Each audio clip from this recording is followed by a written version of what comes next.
Hi everybody, here we are again. This is the first Thursday of the new year, so happy new year. This is Think Differently Thursday. I'm Helen, and yeah, slightly differently to normal, I've got more than one person with me. So this is lovely for me. I'm well excited because I haven't spoken to these people for a while. So these are all friends of mine from school. So if you don't know, my other job is that I'm a part-time teacher. And so here are some other teachers from St Matthew's School. And I just thought, in light of everything that's happened this week with is school on or is it off and decisions that people have made, I thought what a great time to talk to some teachers. And these are such lovely teachers. So hello everybody, I'm gabbling on. Hello. Hi. And it's so cool because we haven't seen each other for ages. But before we get into chatting, why don't you just introduce yourselves, just say a little bit about yourselves. Caroline, why don't you go first? Hi, so I'm Caroline and I've worked with Helen at St Matthew's for the last 12 years, but actually we've known each other longer because I happened to be doing my teacher training when Helen was a teaching assistant, so I've known her for a long time. I'm also mum to 3 children, so at the moment trying to juggle both those roles. Didn't we start at St Matthew's at the same the time? same day, it was like the first PD day and we're just like, we know each other. Yeah. Go on then, who's next? I'll go next. I'm Joan. I've worked at St Matthew's for about 7 years, I think. And I'm mum to 2 children, Erin, who's 2, and Finn, who's 5. So doing just a tiny bit of homeschooling because he's in reception. Okay, shall I go next? Yeah. You finished. I'm Laura. I am mum to 1 and I'm currently pregnant, so I was going to finish working at St Matthew's in March, but that probably is for my maternity probably going to happen sooner than that. And I've worked at St Matthew's for about 9 years and known Helen for all those 9. It's been lovely to know you, Helen. And yeah, that's me. Great. Hi, and I'm Sarah. I've been at St Matthew's for 25, maybe 26 years, so quite a long time. I felt I was led there by God a long time ago, and every time I would try to get out, it hasn't happened. He's wanted me to be there, so sorry folks, you're stuck. Sarah, why would anyone ever want to get out of St Matthew's? People leave and then they come back. I think That's currently, true. haven't we got 3 people at the minute that have left? Yeah, it's such a fantastic family. Yeah, I've got really my own family. I'm very involved with my village church. I've got 2 grown-up daughters, so I've got 2 grandchildren up in Scotland who are nice and safe, and 1 daughter who teaches in Colchester. And I'm also a carer for my mum who had her 90th birthday this year, so no party unfortunately. Yeah. So that was a bit sad. So it's hard. It's been really hard trying to keep her safe. Yeah, definitely. It just feels really lovely to see you because I don't work in school on a Monday, so I wasn't there for that one day that you all went in. So I haven't seen people. Have you all seen each other, or have you not seen each other either? No. It's like a party. It is weird. I don't work Monday, so I wasn't in. Of course. So who was in on Monday for the one day in? Caroline, were you in? I was in. Yeah, you were in. What was the feeling in school on Monday? Because of course at the weekend there had been all of that. Schools shouldn't be open. We shouldn't be going in. What was it like? I think I'd spent the whole weekend just not knowing what to do, not knowing what was going to happen, couldn't make any plans, didn't even know what to tell my own children. Are we getting the school uniform out? Are we not knowing? And I was so worried about what to do and trying to make the right decisions. And in the end, I decided that I was going in, but my children weren't. And I think by the time I got to school, it just felt so nice that it was familiar and that we were there and that there was other people there. And it all seems common, like, however crazy life is, as soon as those children walk in the classroom door, you're like, oh, right, this is it. And gradually, like, a few more came in, had sort of 3, then 4, and then I got up to about 15, and it was like, right, yeah, we can do this. This is possible. After all that worry at the weekend, thinking, why are we doing this? This seems so wrong. We had a really nice day, and apart from the cold, which was pretty cold, I thought of you the other day because there was a Mr. P funny thing about year 6 teachers teaching with their classroom windows all open, and he'd got all icicles from his beard, and I thought, that's like your classroom. You have all your windows. You're teaching in coats and things, aren't you? Yeah, literally, we've got woolly hats, we've got feather jackets, we've got blankets over our legs, and it is freezing. And well, the way the wind was blowing, the windows were slamming shut. I'm like, no, children, push them back open, keep them open. Which, wow. Yeah, we had quite a few cases before Christmas, so we were really aware that we wanted as much ventilation as possible. But you know, those children at St Matthew's, they're amazing, and they just came in, they got on, they were happy to be there, like they always are. And so by lunchtime I was thinking, yeah, we've made the right decision. Oh, I should have sent my own children to school, it's all fine. And then you came home, the news started coming through, and you're thinking, oh yeah. And of course, you'd had that odd experience at the end of term as well, hadn't you? Because was it like literally on the penultimate day of term that there was a case in your class? So we did the Monday and Tuesday, and then we found out about a case. So we didn't do Wednesday and Thursday and Friday, but then one of the cases didn't get confirmed till Friday. Another case didn't get confirmed till Friday. So it meant that we were isolating until, well, officially it was Boxing Day, but because I leave at lunchtime on a Friday, I knew I hadn't seen that child since lunchtime. So for me that was huge, because it meant that from 12 o'clock Christmas Day rather than Boxing Day I was free to be out again. So those few hours, I don't know if that's bending the rules, but I thought I can, that's 10 days exactly. So how did you, so you were isolating right up to Christmas Day, so get ready for Christmas? How did that I have work never out? ever been so ready for Christmas. We had no last minute wrapping, we had everything was sorted, but for no real reason, because it doesn't, it's just you guys. It doesn't take long to wrap up 5 crackers, does it? It doesn't take long to sort of lay the table for 5. Yeah, of it was course. Like,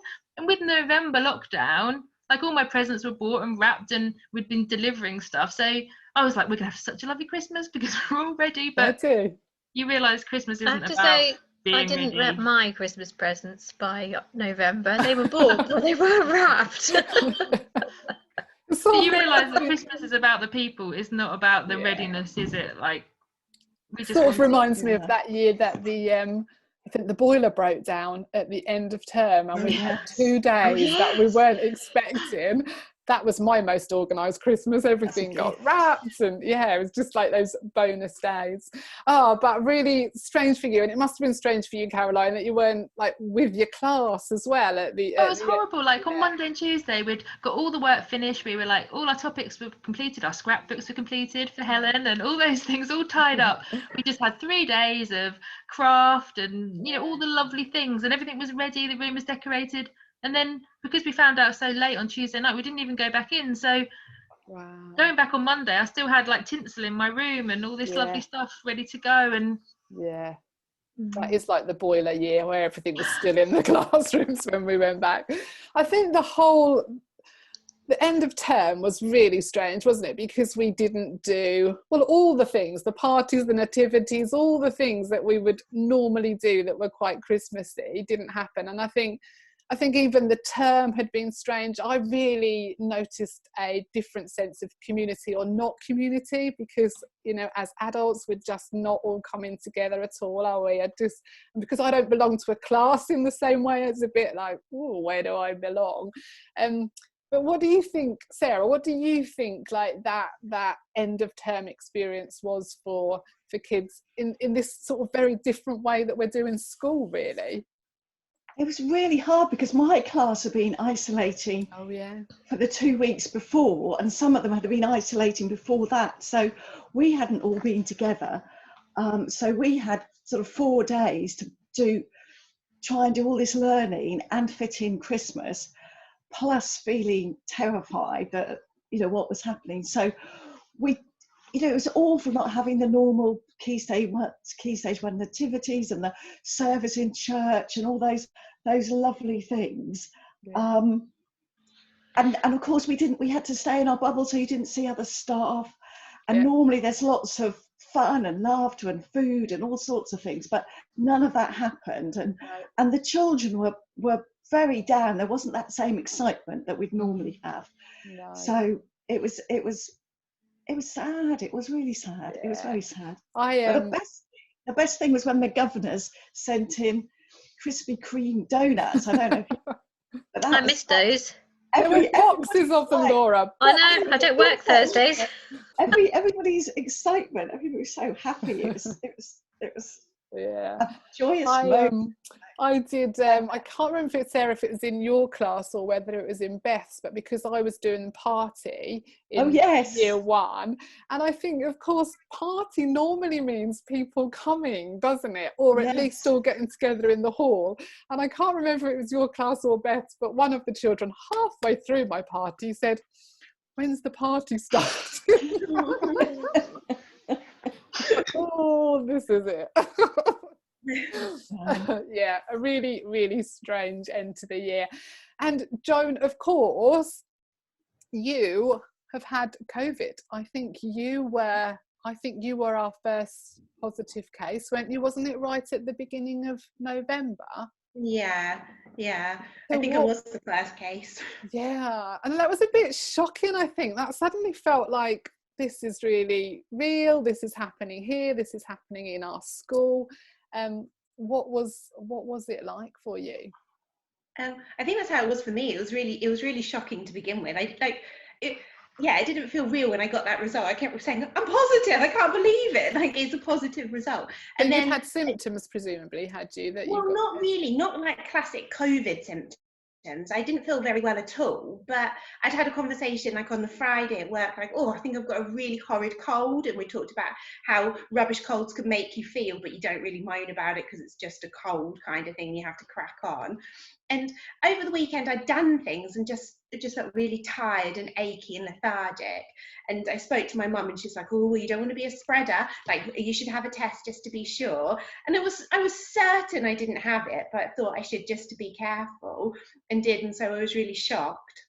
And found out on the Sunday night and called Darren, our head teacher, and he was really shocked. And then that night I hardly slept because I just felt so guilty about having it, and just constantly my mind like was going through all those people's lives who I would be affecting because I'd got it, and people would have to isolate because of me, and all the children in my class who then couldn't go to school because I'd caught it. And it just went on and on and on. And I don't think you realise the kind of knock-on effect that you can have until you're laying in bed thinking about it. Yeah. That's really interesting, you saying about that feeling of guilt. I hadn't kind of appreciated that. Yeah, that was like the overriding feeling to begin with, just feeling really guilty for everybody who I would affect.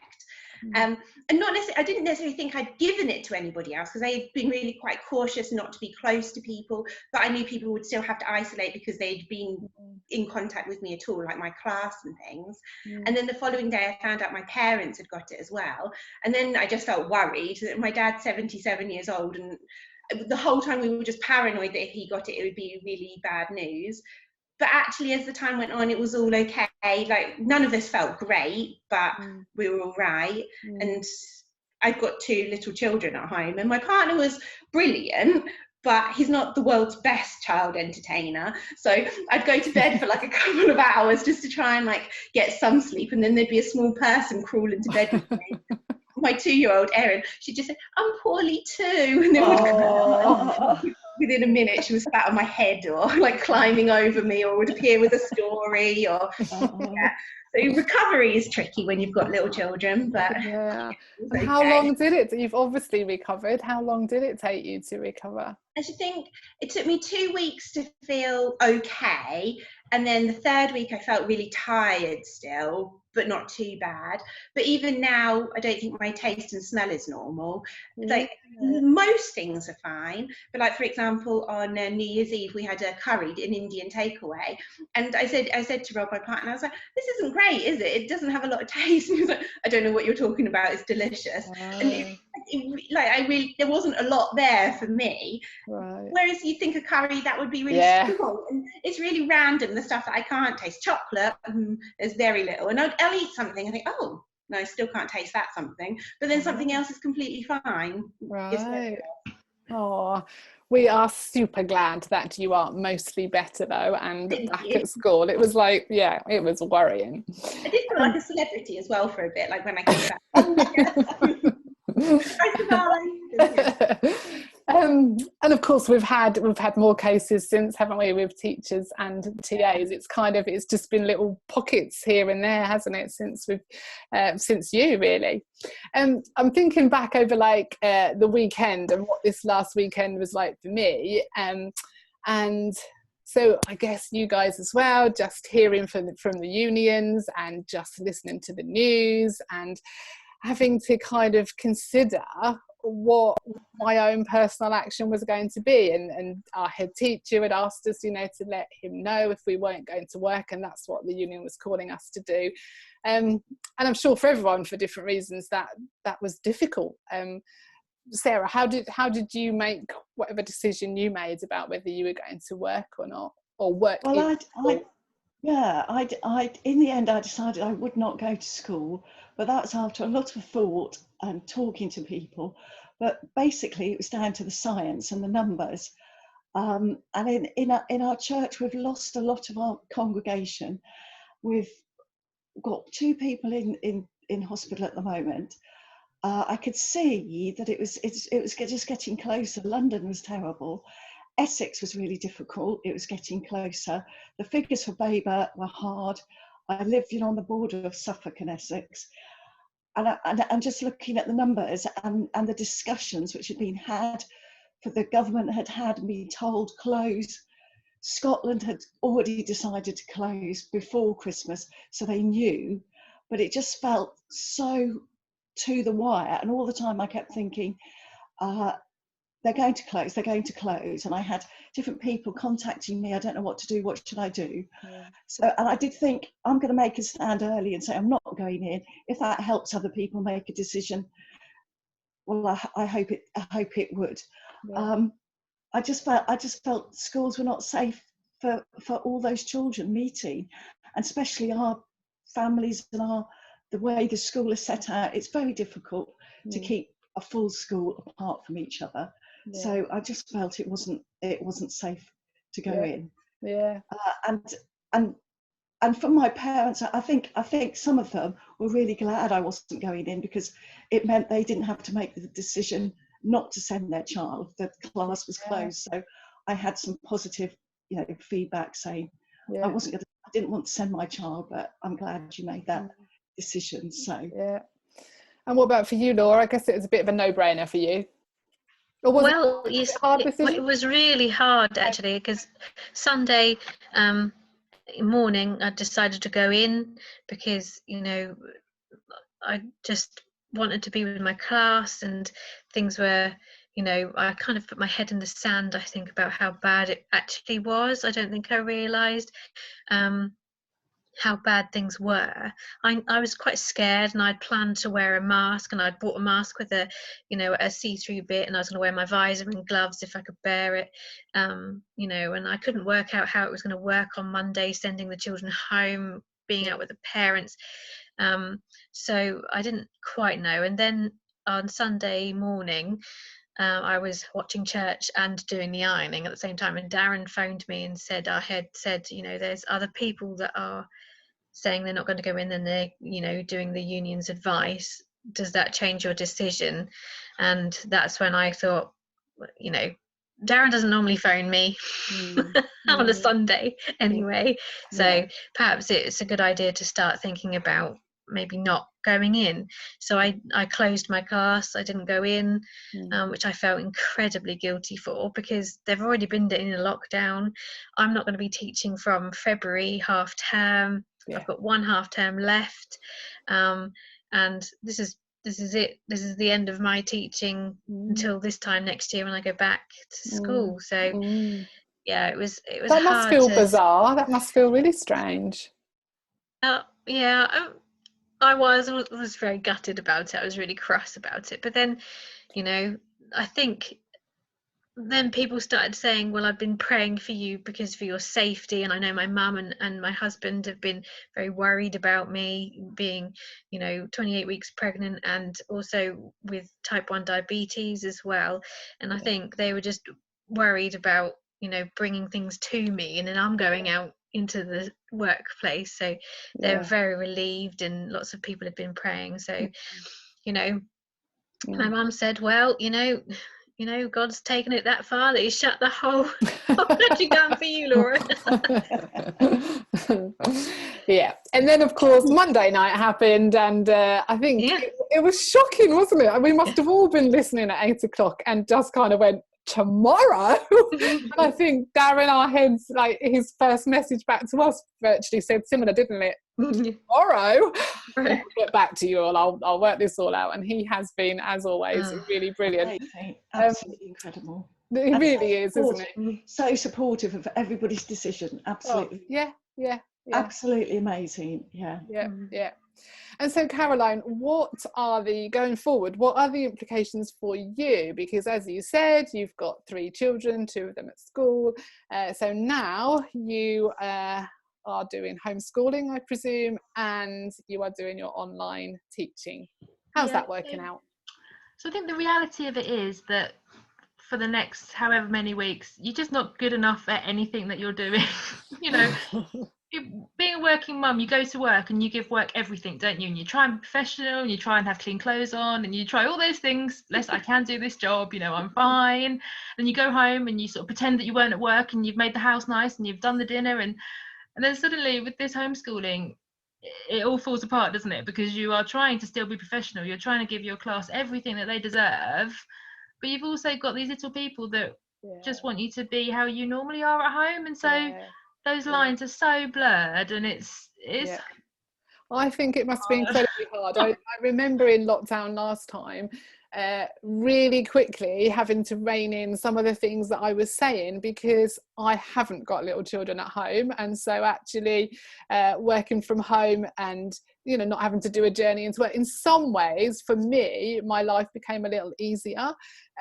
And then I think I'd said it once or twice, and like, my brother's got small children and teaches and was looking after his wife, and I very quickly did oh my goodness, I cannot imagine what it's like if you've got little children around as well.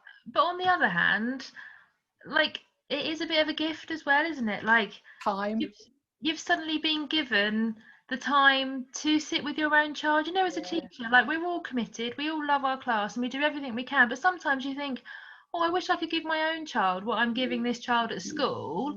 And now suddenly you've got this opportunity where you can sit with your own child and you can understand them just as well as you do the children in your class from that realization point of view. And my son, he's quite dyslexic, and he needs a lot of time, and I can still be replying to my class on my laptop, but I'm still sitting next to him, and it feels like a bit of a joy, really. And it's harder this time because of the weather and darkness, but there still is some real light in it.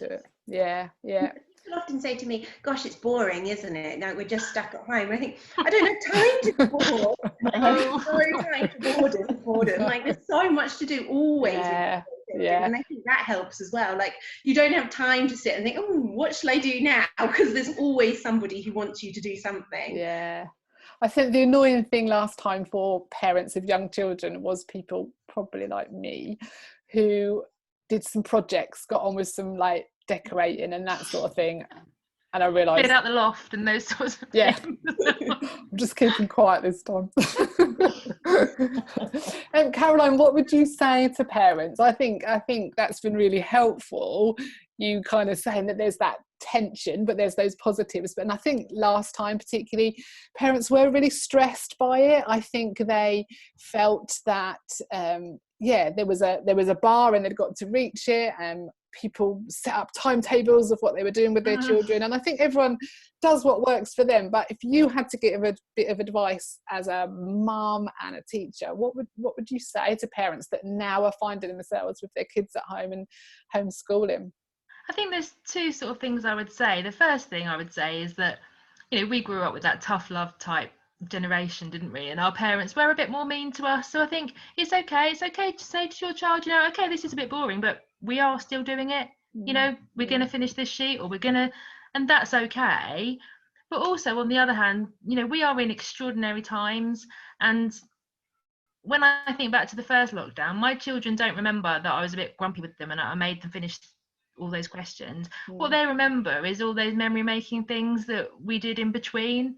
So to really take this as a time, and you know, we used to have buffets every Friday night, which is a real pain, isn't it, as a mum? You're like loads of different places to wash up, but like they love that, and they keep saying, oh yeah, can we have buffet Friday again? And I don't know why, but one day we did apple bobbing in the garden, and suddenly that was the most exciting thing we'd ever done as a family before. And just to take those times and really not worry about the schoolwork too much, and just try and do those things that we don't normally do. You know, my youngest has got cerebral palsy, and we taught her to ride her bike in April, and that we wouldn't have had time for that normally. So that was a huge gift. I had a message from a parent today saying, we haven't done all your work, but I've just taught my daughter how to lay the fire, and she's just laid the fire herself and lit it.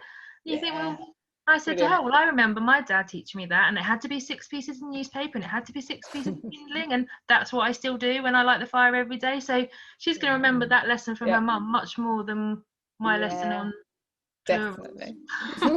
Definitely, it's a real balance, isn't it? What would you say to parents, Sarah? You're like me, you haven't got little ones at home, but what would you say to parents that are homeschooling, or even what would you say to kids that are then finding themselves at home now? Though I haven't got children at home, my daughter is at home with 2 little ones, so I've seen what it's like. I've had her really upset, you know, because it's just not going right.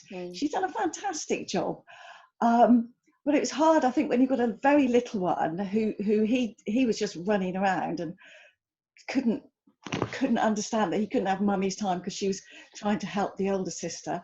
But I've said to my parents, just interact with your child. What I really didn't want was everybody sitting on their devices, ignoring each other or getting all crazy and upset. I said, just interact, talk to your child, have some fun with them, read with them, tell jokes, go outside, get that exercise, and have a go at some of our activities, and just try. You know, if you've done something, send us a photo, and then just being really positive when they've done that. And I've had you know, really trying to help parents if we can, but not trying to make it such a big problem for them, because I think it's so hard if you're working and trying to look after the children and all the other things. It's really difficult. As Caroline said, it's so hard to do that. It's hard for us as teachers, you know, to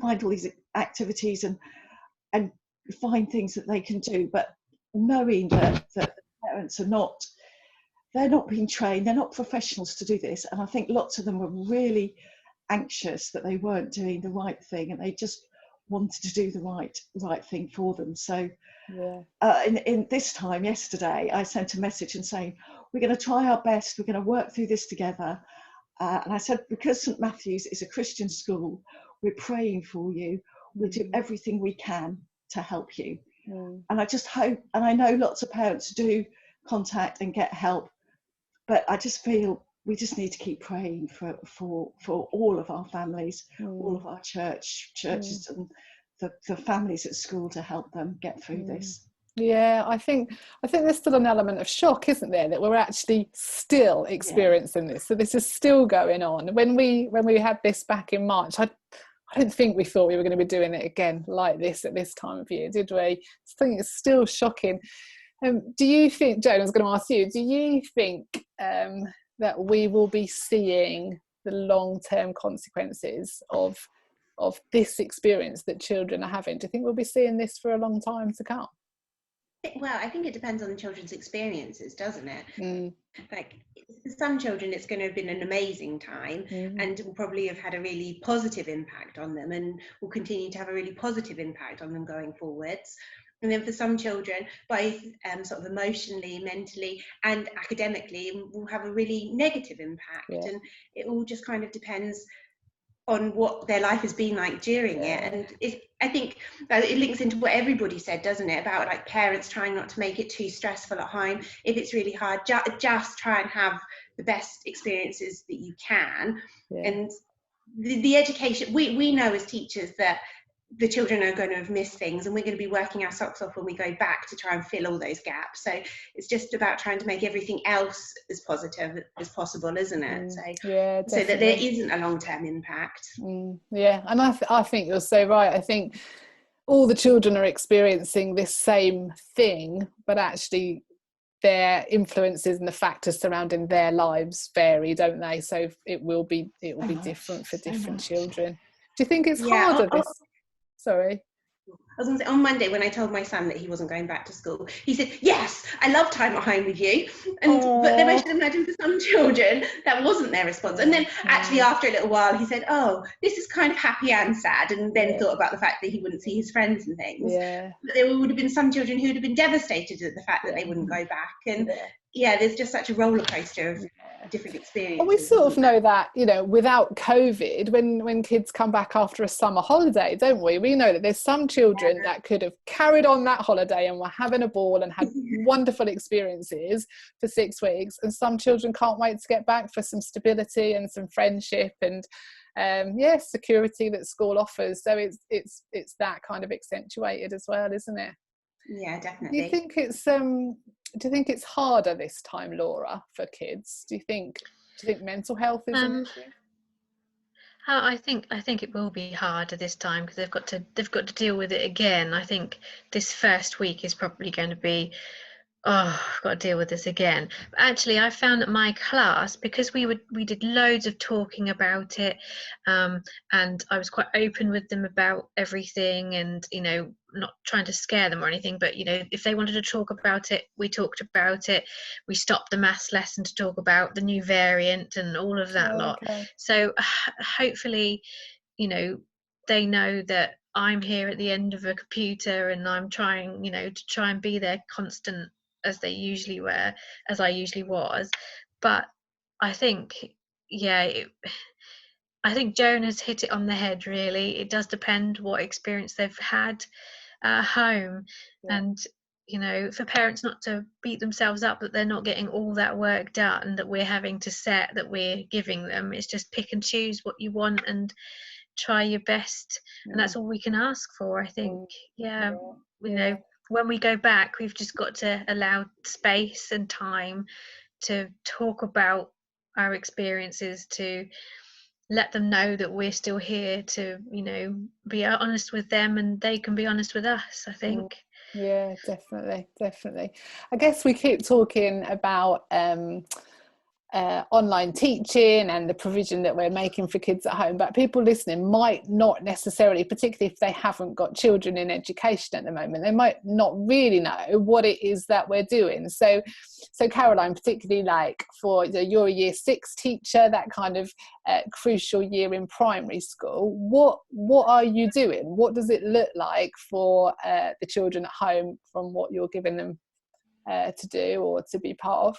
I think because our children are older, we do have like the advantage. Like I have almost prepared them for this in the last few weeks. The lessons that I'm using online with them now are similar to what we've done. So like with our grammar, they know how the structure of the lesson goes. So I can just say, this is the web link. We watch the video first. We do some quick practicing.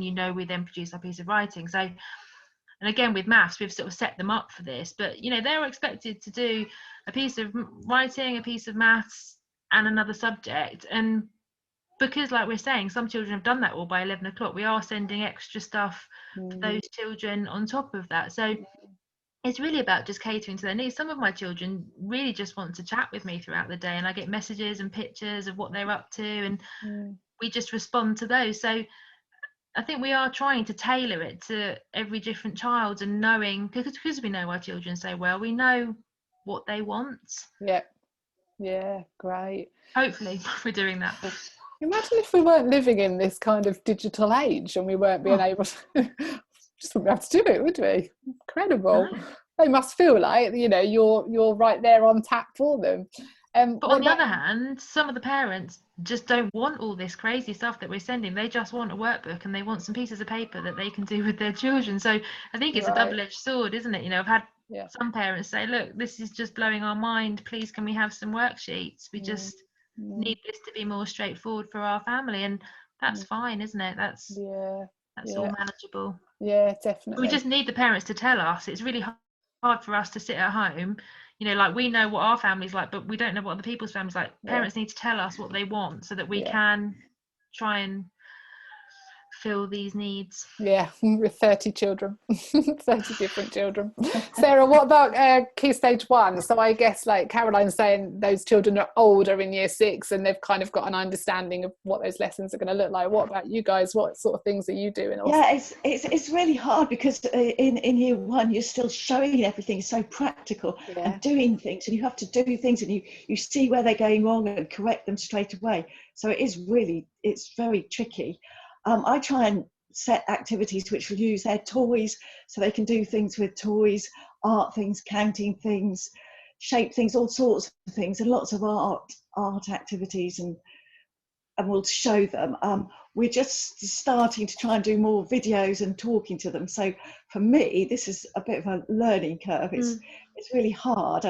I'd found how I could record myself and recorded a story and uploaded it, and it said no, it's too long, it can't record. So then I found I could only do 2 minutes, so trying to do a maths lesson in 2 minutes was hilarious. But I've been practicing today on a different way of doing it, but I'm getting there. But it is really hard. It's really hard. We've all learned such a lot this year, haven't we? Exactly. My daughter, she's having to do live teaching 3 times a day with her class, so that's even more stressful. But I mean, if you love performing like she does, it's fine. But I think I've had to try and just take on more the acting side and go, shouting hands, this is what we do. And then I'm trying to lift up my resources and they're falling on the floor and all sorts of things. So if you do want a good laugh, have some of my videos sometimes. So. It's really great to get this insight from all of you into what's going on. What about you guys, just like personally, so almost like not as parents, not as teachers, what are your top lockdown tips? Got any? Chocolate. Chocolate. Anything else? Chocolate. You can eat loads of chocolate because you're pregnant. The rest of us have hit January. Oh, I don't know. I've hit the insulin resistance now. Oh. My diabetic nurse today told me you need to cut down on what you're snacking on. So no more chocolate for me. Nice bit of celery or something then. Yeah, great, lovely. I think for me, just trying to find some time for yourself is really important. Like, even if I just go out for a walk for half an hour or something, just to be on my own for a bit, especially in a house which is always a bit crazy. You don't, because there's no opportunity. Like the drive to work is often that time where I can just have my own thoughts and be ready for whatever's coming, or like chill out at the end of the day. But just having that little bit of time to be alone, it really helps for me anyway, I think. I think this is just a perfect time to think about your own health, though, isn't it? Like, we know that the one way to beat this virus is to try and have the best immune system you can, which isn't easy, but we can all make small changes, can't we? And by teaching the children that, again, the healthy lifestyle is something that you have to try as hard as you can to achieve. And with being at home, you have got time to make those swaps and those changes. Yeah, it's nice the time to, for baking and doing more, spending longer preparing meals. I used to do a Pilates class once a week, but now I've found some online ones. So that's been one of the things which I've loved. That's really helped with my mental health. So I do all sorts. I've got ones for when I'm feeling stressed, ones for when I'm calming, sometimes for bedtime. So I've got fantastic abs. Great strength in my arms, but yeah, this time last lockdown I was running and doing 5k and everything. Now I'm rather large and eating chocolate. Helen knows how I love to write things down and record things, and I think that's really important as well in lockdown. This is history. This is what our children ask us about. So I try and write down each day just 2 or 3 words about what we've done. What was like today, for some reason we just made a lot of pin badges. We did all that shrinky dink plastic thing, and that was like, I didn't plan to do that. That's just what our day turned into. So I would just have written that word down next to today, so that when we look back, we know what we were up to and how we were feeling. Fantastic. Yeah. And I think things like this are really important, just talking to people, because you can lose those connections quite quickly. Or even we've just got some WhatsApp groups with like family and colleagues and things, and just occasionally just to know that other people are in the same boat as you and feeling the same just makes you feel not so alone, doesn't it? If you've had a really rubbish day, if someone else says, oh yeah, I have too, you think, oh okay, or someone else can bring you back up, can't they? So and I think being honest about that as well, just like if you're not feeling great. One of my friends, is a group of 4 of us, said it the other day on our WhatsApp, and then like one after the other we were all a bit like, oh actually I'm feeling a bit like that. I think it was just like straight after Christmas, and it was just helpful to know that actually it felt normal, other people were feeling very, very similar. Definitely. And Sarah, does thinking about like coping strategies, does your faith come into play in that as well for you? Well, luckily I've got 2 prayer WhatsApp groups, one from church, which is great, and we have all our services are put onto there, and we get a prayer every day and helpful messages and see what's happening with everybody. And we've got a school prayer group, which we used to meet in school, but that has been so fantastic because anybody has been so open and honest when they've needed prayer, and I found that really lovely, really lovely. Even sometimes if you don't respond or put anything on there, it is amazing knowing that people are praying for you, and that if you need somebody to pray for you at any time, that somebody's going to do that, which has been great. Often when I'm on my walk, luckily I can walk past our church, and that's quite a good focus. And when we get good days, see that, I find that really inspiring, and I can feel God's around and helping. I've ranted and raged at him and found it very difficult and really hard.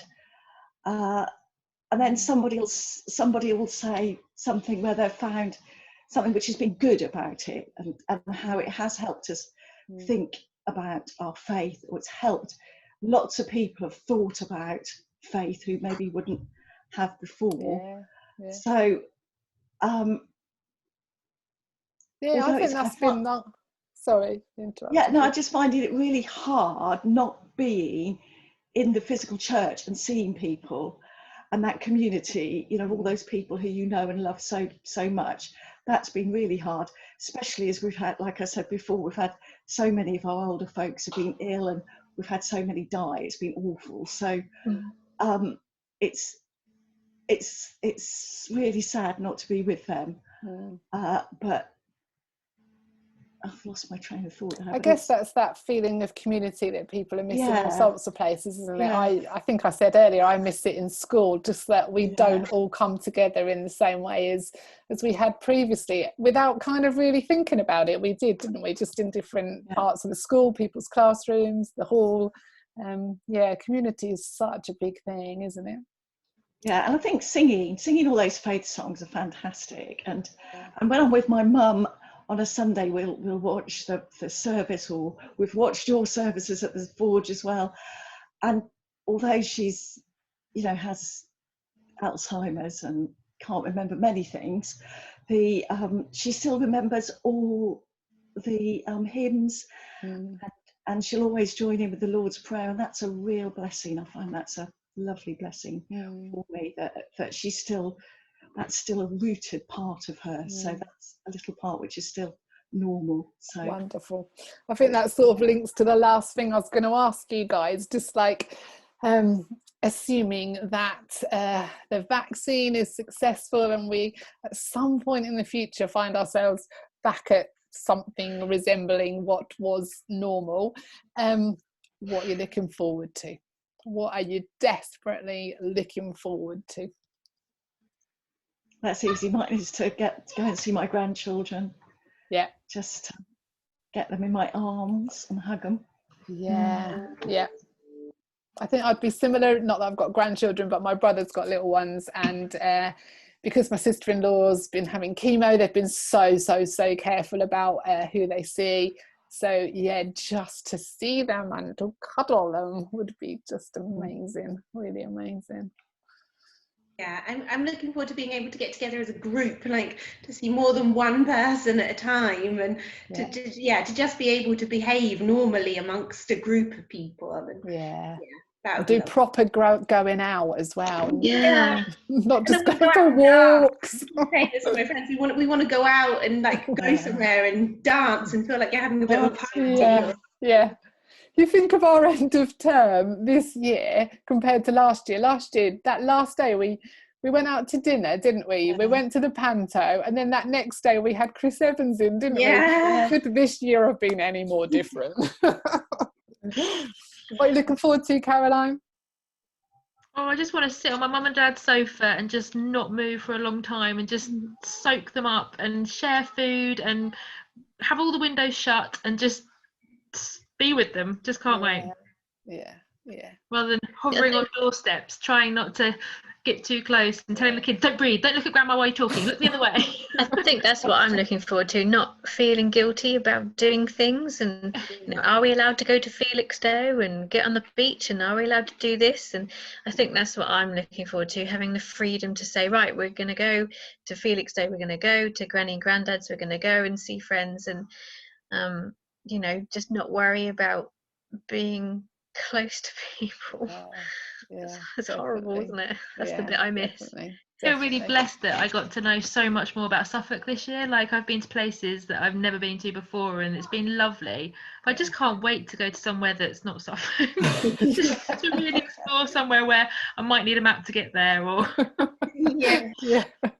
Definitely. Well, let's hope it's not too far away, that the end is in sight. It's just so lovely to see you all, so lovely, and I'm so grateful that you've done this. It was very last minute for you guys, but in true teacher form, you're just like, yeah, we'll do it. So thank you so much. I hope it won't be too long until I see you. In fact, but I don't think I'll see any of you all term, will I? I don't think I'm in at any point at the same time as any of you. So I might see you. I don't know what I'm doing. I think I'm phoning parents and things, so I might be in. Okay. Oh, I might see you. Well, that would be nice, because you're then going to disappear for ages. I know. Great. But yeah, stay well, and hope it won't be too long till we see each other properly. But huge thank you to you for doing this. Really, really, really, really kind of you. Thank you. See you. Thanks, Helen. Great. Thanks, Helen. Bye. Bye.